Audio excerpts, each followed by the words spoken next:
Welcome to the Voices series, bringing insights from leaders in all forms of design. Please help me welcome Jill Sahlberg. She's manager of industrial design for Medela and is returning to school. Could you give me a little bit of history on why you made that choice and the nature of the program? Sure. The program is Chicago Management Institute. It's a 6-month program, and it basically covers all the same courses that you would be taking an MBA. It's not a degree program. It's a certificate program, but it gives you pretty much a general understanding of all business functions within a company. The reason for taking this class was to really fine-tune my business skills.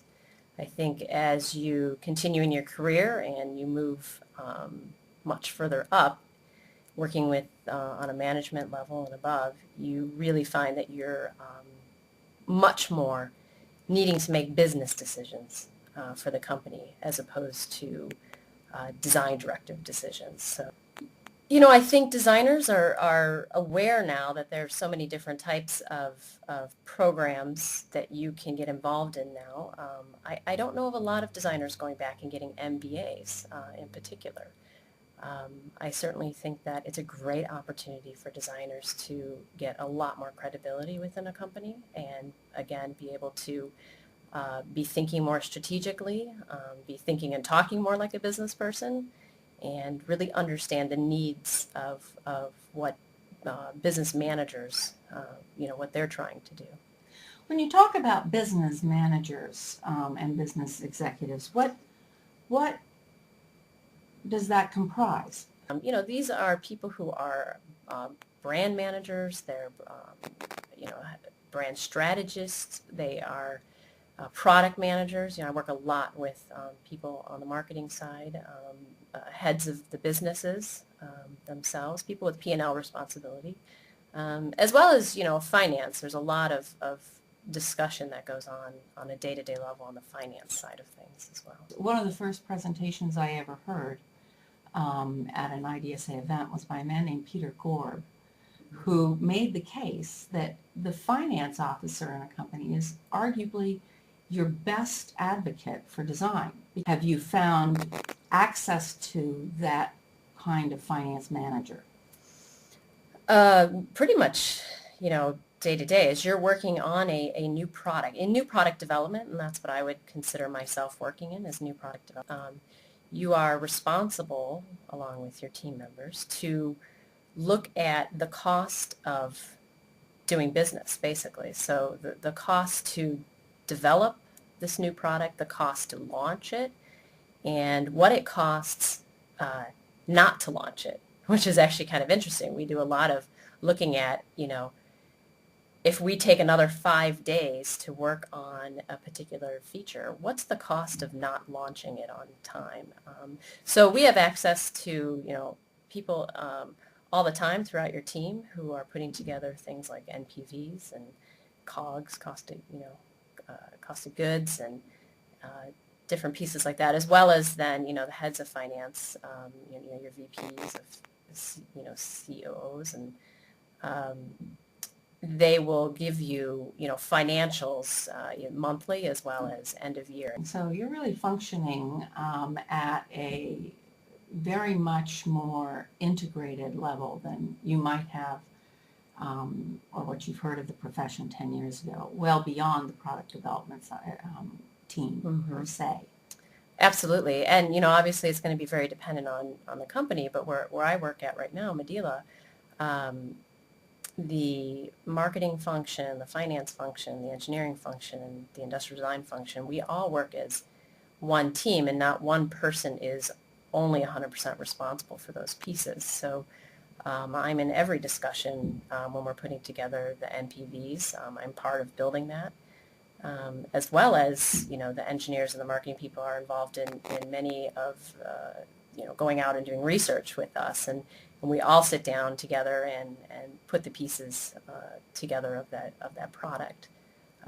Definitely not silos, at least at my company. I think Other companies sometimes are set up differently, where you have maybe design is in its own separate building. I think that probably makes for a lot of fun and interest, but unfortunately, I think once you separate yourself so much from the business function, you've really lost a good link, I think. How long have you been with Medela? It's going to be about 7 years now. Oh. When I started, it was the first time. The company's about 25 years old. Never had industrial design in the history of the company. Globally, we have an office in Switzerland that does product development as well as the U.S. Globally, I'm still the only industrial design group.